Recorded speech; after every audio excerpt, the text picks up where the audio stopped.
أعوذ بالله من الشيطان الرجيم. بسم الله الرحمن الرحيم. الرحمن علم القرآن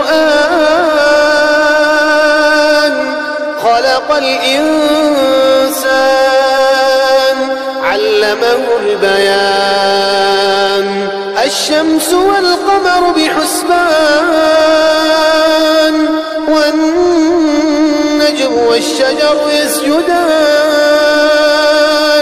والسماء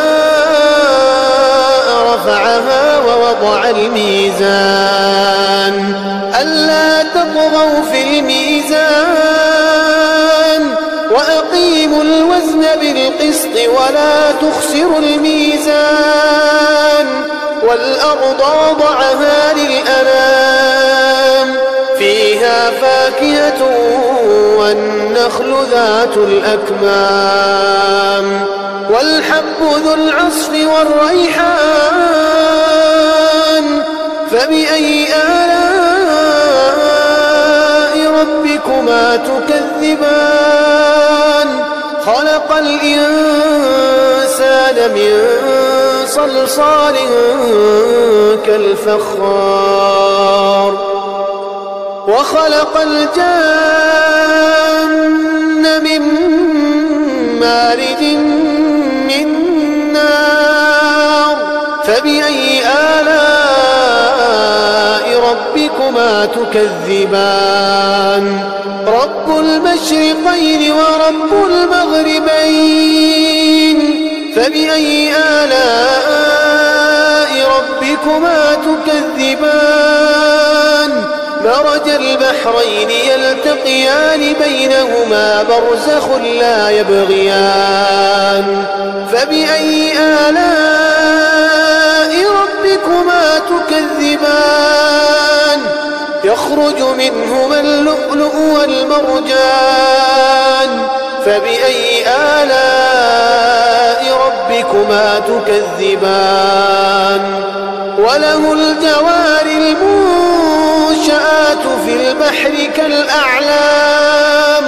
فبأي آلاء ربكما تكذبان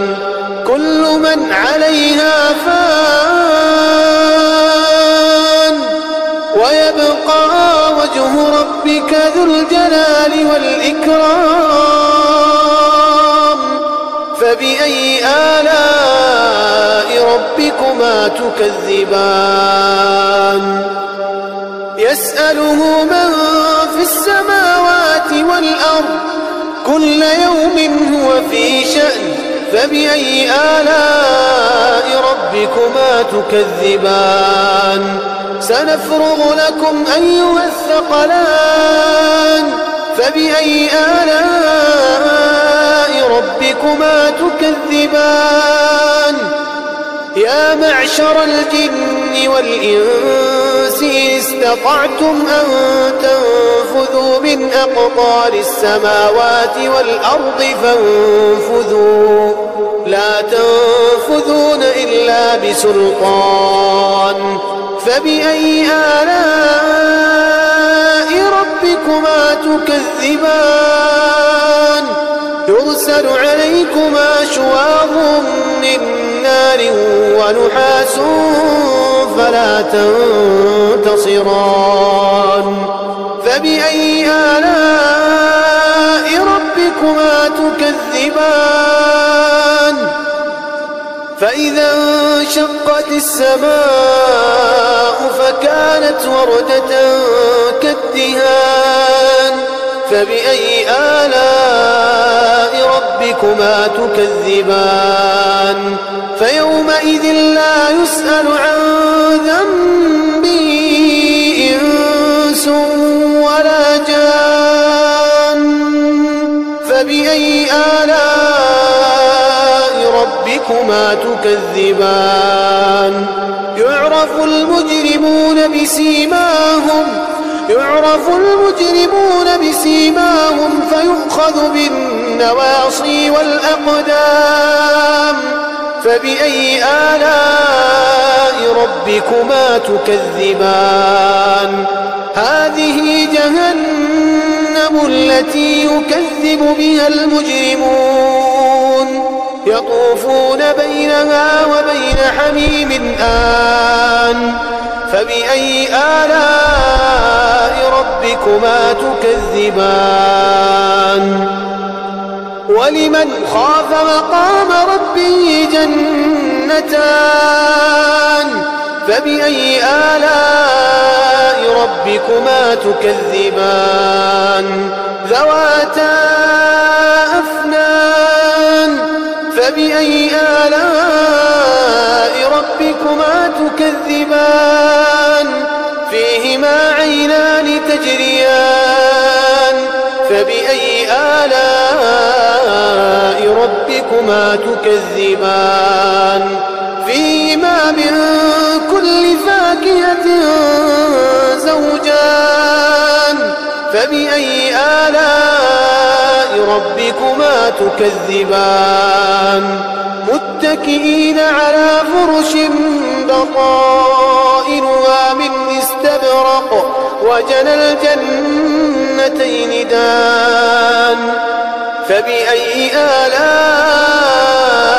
ربكما تكذبان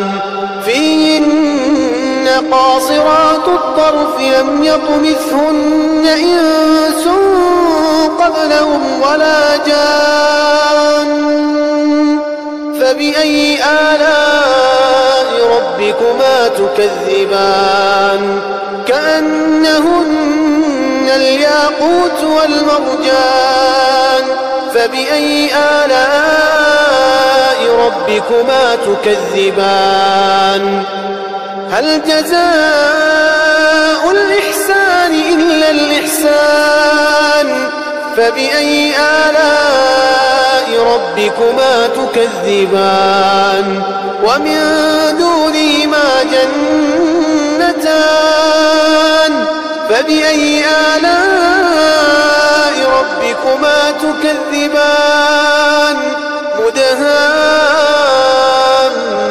مدهامتان فبأي آلاء ربكما تكذبان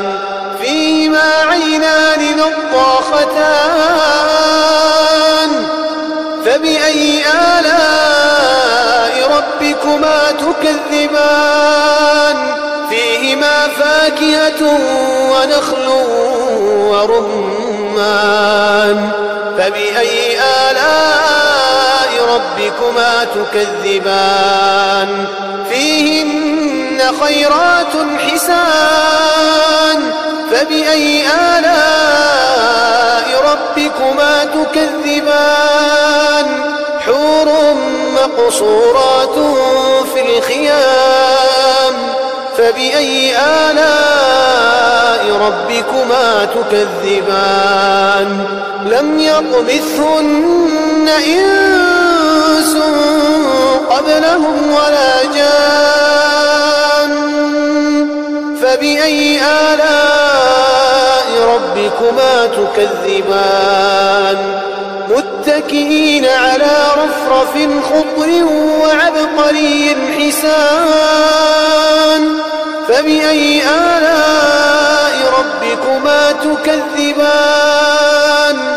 تبارك اسم ربك ذي الجلال والإكرام